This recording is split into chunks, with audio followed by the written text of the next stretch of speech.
the food sources for some of our wildlife. Some of them, of course, are for display.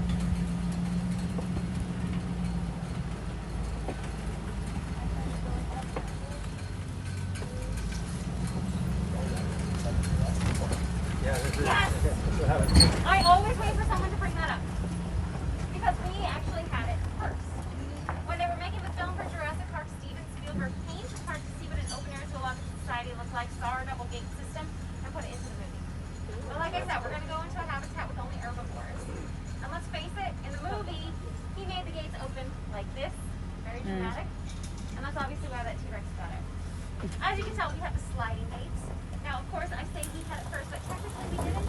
We got it from old prisons. They have what are called cell gates. That's what this is. The structure where it slides is called cell. So we have the double gate system. We do want to keep all of our wildlife safe, not only from people, but from other animals that are local species.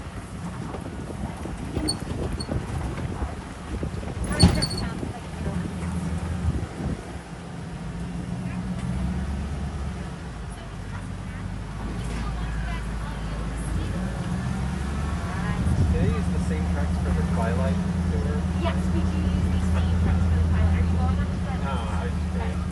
I was like, because you're going to see a lot of the same stuff. The animals might more noise at nighttime. Depends on the animal. So some of our animals are what we call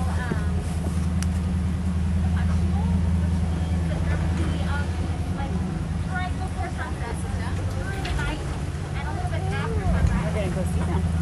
Lions.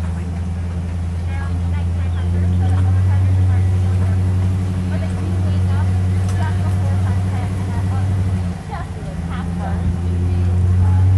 Now, a lot of our antelope species, a lot of our antelope species, our giraffes, our rhinos, they're all daytime species, so they're diurnal. They'd rather be up before the sun's up because, well, predators aren't hunting. But then again, it also depends on the animal and what kind of noise they make. Giraffes, although they do make noise, we can't hear it. It's too low for us. They actually hum to each other. There's studies on and they recorded the giraffes, and they turned the volume all the way down to a very low decibel that is inaudible to human ears, Wow. and found out that they hum.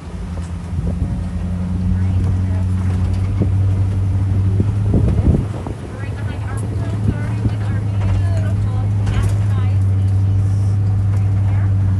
And as we come up and around the bend, you'll be able to look down, take this pathway, and you'll find that we've got our condor ridge right down here. Now, condor, California condor, they are a species of bird that were in 1982, there were only 22 left here in California. They're brought into the world herd, and to date, there have been over 500 releases. You can see them in Northern California. So if you go up past LA, I'd say probably starting just around like Oxnard, all the way up to the Oregon zone. Find California. They're all related to the ones that were brought into the world herd and then released. World herd. That's what it means when you bring them into human care, and none of them are left in the wild. World herd.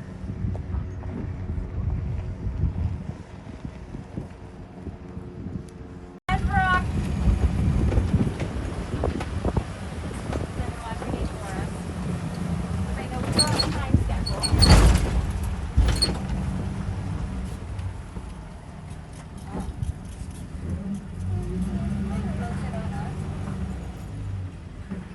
So my driver has to hit the button. Reopen it. Come on, Andrew. He's a longer stick. Hey, I got short stubby arms. There we go. There we go.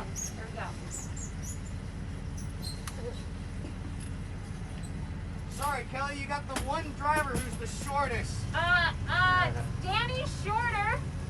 Oh yeah, that's true. Ah.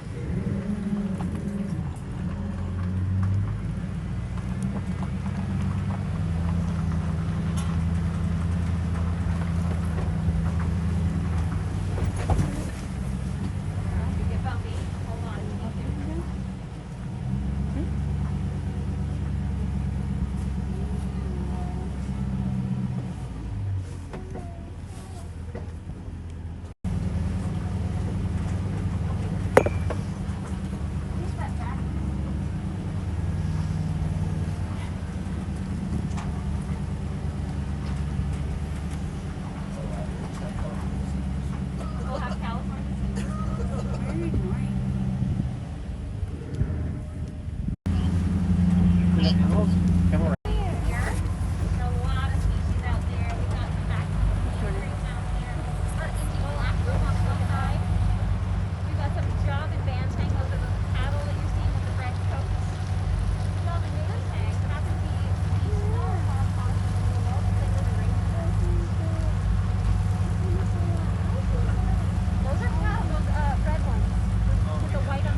Jordan?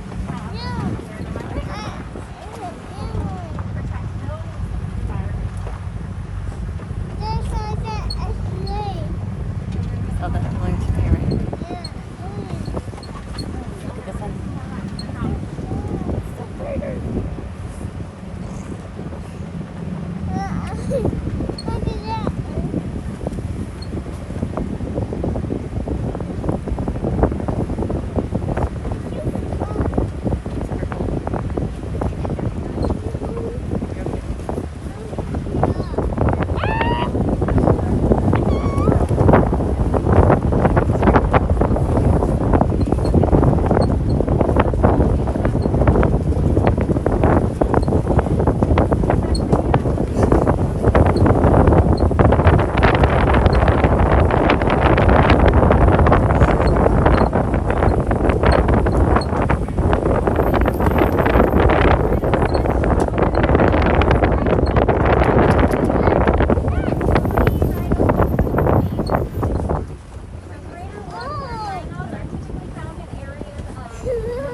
this gray animal with a black face.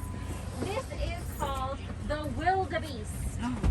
Their other name is the white-bearded gnu. So maybe some of my adults remember Gary Gnu. The gnu. Now, when it comes to wildebeest, they happen to be one of my favorite antelope, not cattle, antelope species, because they form herds of hundreds of thousands to possibly millions. And they go what's called the Great Migration. You alright? You're good. They're on that journey, the Great Migration, they're traveling across all of Africa. And they'll eat, and they have a white beard under their chin. Oh, my dad's with beards. Have you ever gotten crumbs and stuff stuck in your beard? Definitely. I do right now. Of course not. Well, with all the seeds and pollen and bugs that get stuck in a wildebeest beard, they carry it with them to a new area of Africa. And then they eat again, but they're depositing those seeds and pollen and bugs, creating whole new ecosystems. This animal is a giant bumblebee. I personally like to call them ecological engineers. Sounds better, right?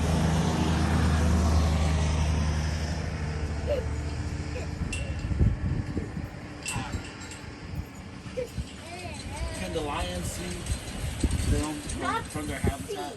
Not see, The smell, huh? but they can smell and hear. They can smell and hear each other.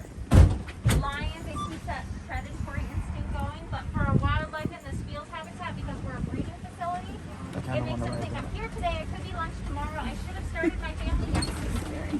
What? So scary. You're clear. Gonna go down, Tommy? I was gonna say, I'm assuming we're gonna put this in change. I feel like Stop. that's a good That's idea. a guilt. That's where you learn from the I best. see him. I see him Your too. parents. I see what you And see. she's, Constant. but there are wildebeest. There are wildebeest. I know that. All those birds. And as we come down Tommy Hill at the very bottom, you'll see our beautiful lagoon. And if you look very closely where that fence line is right against that white bird, these are great flamingos. They tend to not be as deep.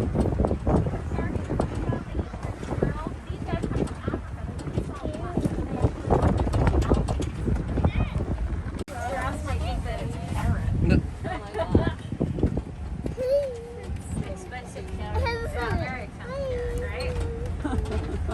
Now these giraffes here are what are called Ross giraffes. And they're related giraffes. So get the rhinos in there too. Get those giraffes. Hi, Joe. They're pushing around. Oh, wait. Yes. She wants to get a picture too. Now our friends are over taking a look at the rhinos, so we're gonna look at the giraffe right here. We've got up behind us Connie.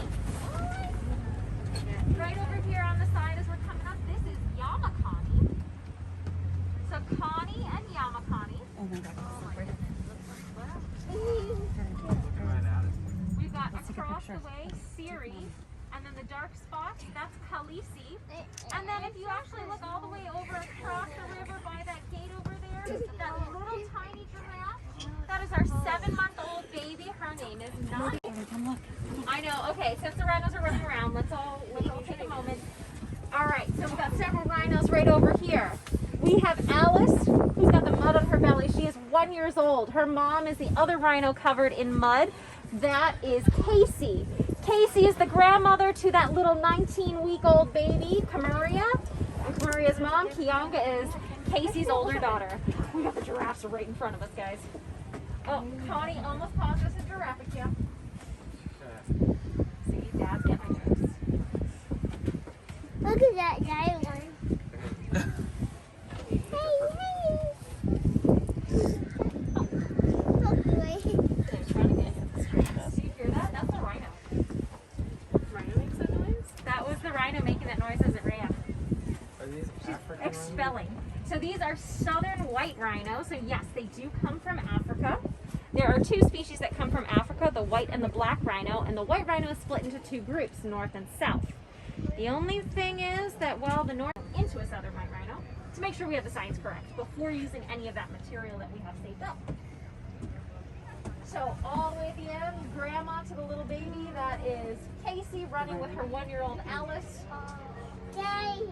Casey is the mom of Kianga, who is the the mom of that little baby Camuri. Oh, yeah, gotta scratch the belly, scratch the belly. Oh, no, that was right. Go look at mommy. Right, Daddy, too. Hi, Yami. So Miss Yamakani right here looking at the I tree. don't know what this thing is set on it. It says busy. It keeps saying busy. But it takes, that's how long it takes to like develop. So Yami, when are you gonna give us the baby? She's pregnant. And due every day now. Go, mommy. Who's pregnant? This giraffe right here. She is due anytime this month. We're just waiting. We're waiting and waiting and waiting. We want to see that baby. But she's not the only one. We have another giraffe who's also expecting. Right behind her with the darker spots, Khaleesi is also pregnant. They're both due. You're almost there, don't worry. They're both due. No, a giraffe, they're pregnant between 16 to 18 months. And I thought 9 months was that. That's chump change at this point. I know, right? 16 months. And guess what? When they give birth, that baby drops to the ground 6 feet. They give birth right out here. Yes, I'm sorry. I'm telling them your secret, Khaleesi. She's staring at me like, why are you telling them that I'm going to have a baby? It's supposed to be a surprise. She's very mad that I'm giving away the surprise. So, Yamakani right here, and then Khaleesi with the dark spots. I didn't even know that they're pregnant. So, Oh, I see a lot. yeah, you can see a little giraffe pajamas, Connie. And she's the mom to the baby that's 7 months old right now in this field habitat. Yamakani's coming over. She's curious. If any of you are from LA, Yamakani is a Dodgers fan. Look at her chest. She's got a little L and a big A. It breaks my heart. I'm originally from Massachusetts. But I still love her. The only true fan out here. Alright? Wears everything on her chest.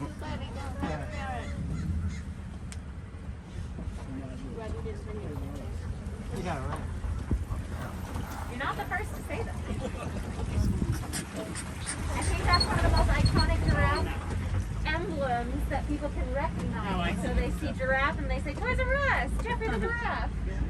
The little baby's actually right behind us, guys. She's looking the tree over there. Oh, sorry, Jordan. Sorry, bro. But don't worry, we'll go and see her on the way out if she's still over there. I think we're going to go and try and get another look at that baby rhino, but a little closer. I mean, assuming that everybody's okay with that. Yeah, are you guys okay with seeing the baby rhino even closer? Yes. All right. The baby wasn't worried about. You shouldn't be. Guess what? Rhinos are a flight versus fight species. They actually would run away from conflict. Running. Oh, she's on the zoomies. They usually tend to get the zoomies after they roll around in the mud. So that's actually pretty exciting right there. Look at her. Look at her go. She's having the time of her life. Oh, got right on the passenger side right here. We got some of our East African crown cranes. Now I say that because East African crown cranes, they pair and they mate for life. So the males approach a female. I hear you, honey. You're whinnying like a donkey. I know. Which one is the male? Ah, great question. So I can't tell by looking at them. I have to look at their ankles. They have little wristbands. The blue. So the blue one is different. It's all the way at the bottom, right above their foot. They have metal bands. If it's on the left leg, then it's a female. If it's on the right leg, it's a male. Ladies only time we're better, right? Now, if they're a couple, they'll have the colored band over their ankle. That's not a knee. That's their ankle. Their knee is actually up under their feathers. And with that colored band, it will have matching color and number to indicate who they've mated with. Although it looks like hers fell off.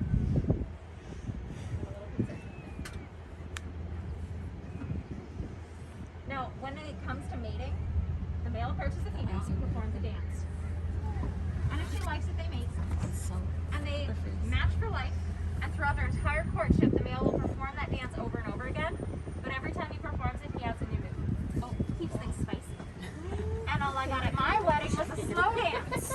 Yeah, see, guys, you gotta step it up, step it up. Like I said, all I got at my wedding was a slow dance. Only one time. Where's this? One. I think it's just when you're not in the habitat.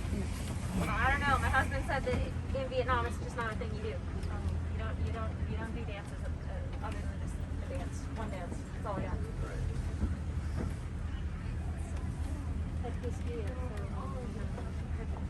Right? It is so little.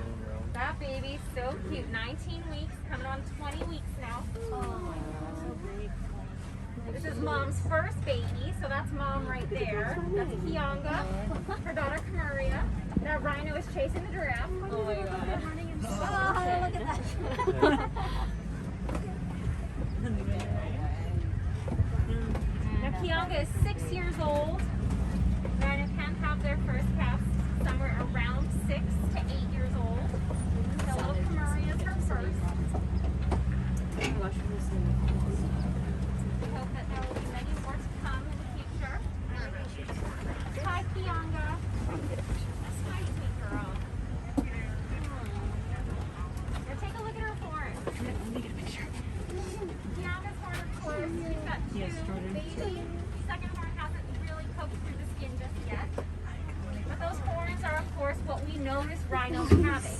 That's what makes them so iconic. We see them and we say, oh, look at the horn on that, right?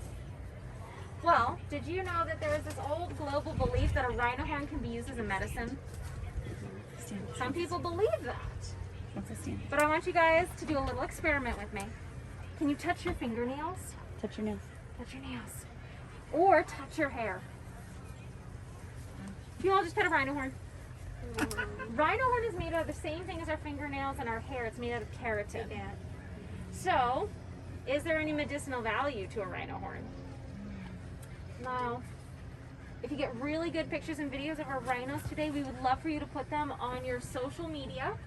And if you could hashtag rhino horn is not medicine and hashtag save the chubby unicorns. We want to get that message out there so that more people know, and then the United States will no longer be the #3 consumer of rhino horn products in the world. #3. That's black market sales, unfortunately. Now, not too far off from mom and baby, we have Miss Utamu over there. Now, Utamu, she's actually one of the oldest rhinos we have in this field habitat, but she's still young enough where she could, if she wanted to, have one more kid. She's in her early to mid-20s. Oh, she's got lay down. Oh, yeah. There you go, good girl.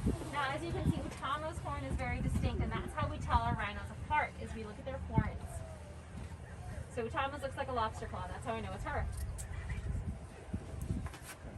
Kianga right here, she's got that pointed front horn, and her second horn kind of has a rounded front side. That's how I know that this is Kianga. I also know this Kianga because little baby. Oh, that's easy. Right? I just see a baby and I know it's Kamaria. Now remember, I said they're herbivores.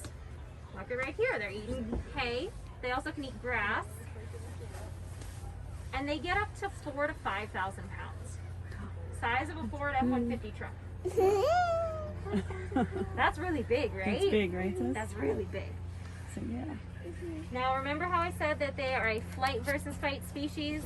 If they needed to run away from a conflict, they can actually run at a full 35 miles an hour. Wow. And guess what? That's as fast as their closest living relative, an animal that you can find on the farm. Do you know what they could be related to? What do you think? A cow? Good guess. Getting warmer. What'd you say? Hippos? You can find it on the farm. On the farm. On the farm. Big, wide, flat mouth. Ears that can move independently from one another. What did you just say? The horsey. The horsey! The horsey. You love horses. Do you like horsies? Well, I hope you like rhinos too, because rhinos are their cousin. That's why we call them the chubby unicorns. The hippos, remember you were calling them hippos earlier? Yeah? No, not related to hippos. Oh, that baby. I just want to take that baby home and cuddle her. It's so hard not to like Be like, yeah, see, horse. Did you hear that? Mom said no, you can't do that. How much did she weigh when she was 150 pounds. Wow. She was born right under that tree up there. And what's really cool is my truck was the first truck in the day she was born. So we were the first group to see her. And then Mom said no more. She didn't want any other trucks coming down. Really? Yeah. Good. That got lucky, huh? So it's Oh, like, you meant no more babies. I'm like, oh. oh, no, She no, one and done. She said no. Well, I'm done. I told my husband we're adopting. I'm not going through that again. She came out too fast. So what did you mean by she said no more? She said no more truck. To watch. Right? Jordan, you should watch it. You're nice and calm. All right, it looks like everybody else has left our giraffes. Do you guys want to spend a little more time with our giraffes before we have to head back? Yeah. Because I want to go and see that baby. What about you? Yes, the baby. Let's go see the baby giraffe.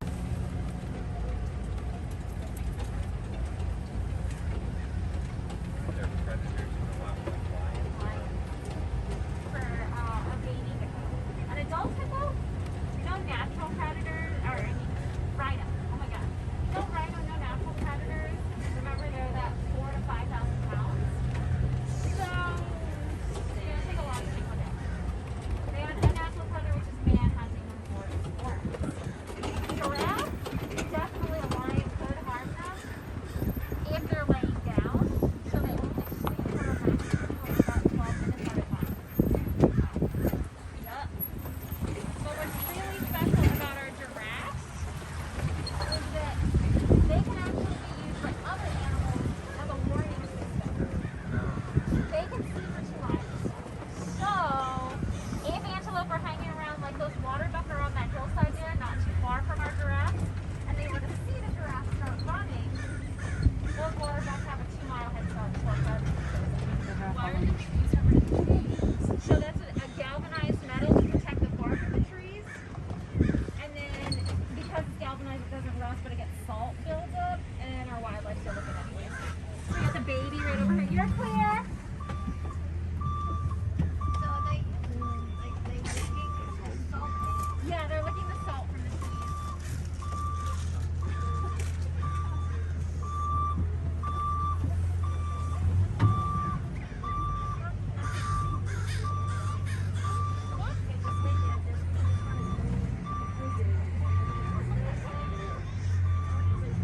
All right, now.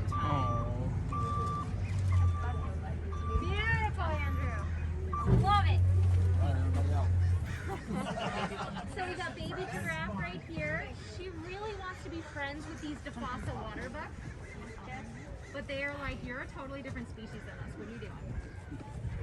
So DeFossa water buck are an antelope species that have that shaggy coat. And that coat actually produces oil that makes it water repellent, kind of like an otter or a penguin.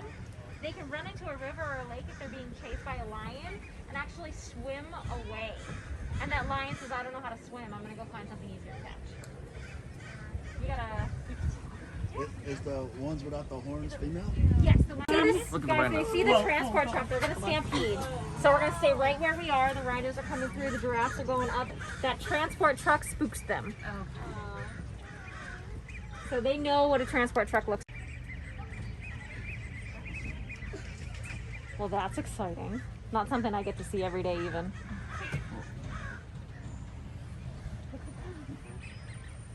So yeah, look, I'm running up the hillside. So they afraid of the transport truck? They know that they might get They know what that transport truck is. Like if something gets in it, they may not come back. Or they come back and they smell like the vet hospital. Oh, bad experience. Well, not really, because when we're transporting animals, we're usually transporting to other zoological societies to keep with genetic diversity. We don't want brothers and sisters having babies. So we'll work with other zoos so that we can keep with that genetic diversity because we have what's called a stud book, so we can know who's related to who. And that means that they're still going to be in a zoological society living a great life. We just want them to find a girlfriend that's, not their younger sister. But to them, they probably say, It is a little nerve-wracking, of course. But it looks like that truck's going out to possibly go and check on that baby that was being born. The vets may be in that truck to make sure that it's safe and healthy. Do you see her? Smile. No. Gotta get one of those giraffes. She's behind us. Yeah, she's behind us. She's standing next to, she's with mom and her aunties. Oh, actually mom went over there. She Do they sometimes go roam up that all the way? hillside, they'll go all the way over to where that truck is and those other rhinos are. Up that hill there. Up this hill here we've got our other mom of the 1-year-old. So that's Holly up there, and behind her is her son Wazy, who's 1 year old. He's been a little rowdy, so she's kind of separated him from the group.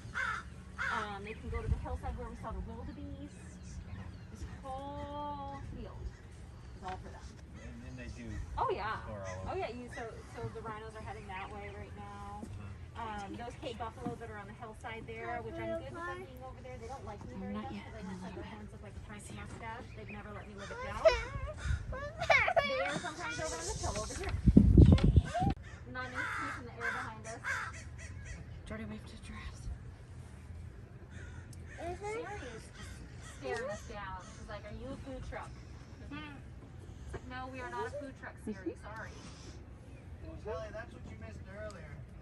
Yami and Siri took us for a lunch run. Oh, those goofballs. Oh, baby's stretching. Look at her stretch. Stretch that leg. Stretch, stretch, stretch.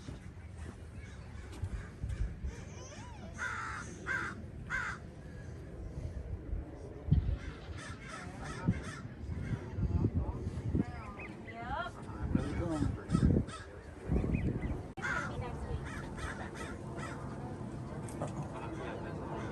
Oh, Oh no, it's just Greg is here this week, and apparently he's been at lunchtime. No one has ever told her that he's here. I know. So he's off showing us the backs of her ears.